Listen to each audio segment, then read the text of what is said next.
What's up mga ka-village? Welcome back to my channel, The Lizard Village.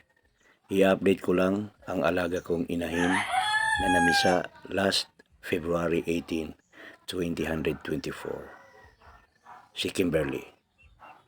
Isang buwan na pala, 7 ang kanyang naging sisiw.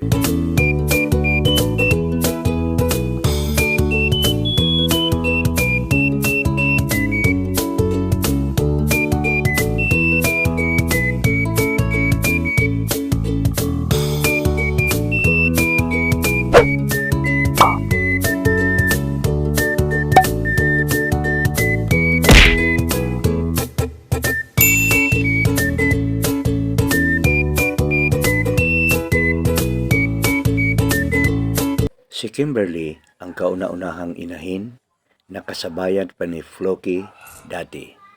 Mahusay siyang mag-alaga ng kanyang itlog na nililimliman hanggang sa mamisa ito. Pang-anim na pamimisa na niya ito. Out of 15 eggs, 7 lang ang napisa. 5 black and white rare colors at 2 ang pure white colors. Kinabukasan, biglang nawala ang isang sisiw na black and white sa hindi malaman na kadahilanan. Hinala ko baka dinali ng pusa ng kapitbahay or daga, baka tinangay ng daga. Kaya nagpasya akong ilipat agad sa isang division dito sa Ganicos Arena para maprotektahan at mas ligtas sila dito. At dahil nga sa agarang paglipat ni Kimberly at ang 6 na sisiw niya, pinalabas sa division si Orduha na noon ay 3 na lang din ang sisiw, all black and white. Ia-update ko na lang din itong kalagayan ni Orduha at ang kanyang mga sisiw next vlog na lang po. Balikan natin si Kimberly.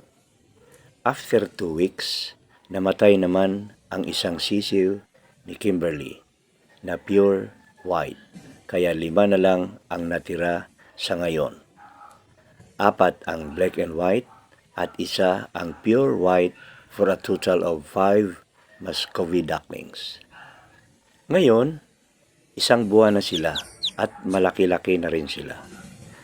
Malusog at paliksi silang lahat. I-update ko na lang po kayo ulit sa status nila soon. Siya nga pala, isang customer ang bumili ng isang pares na barako at dumalaga. All white. Yung batang barako naka 2 kilo at naka 1.5 naman ang dumalaga. 180 pesos per kilo. Kaya umabot rin ng 630 ang kinita. Ayos na yun, pandagdag sa pambili ng pagkain nila.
And that's it for today's vlog.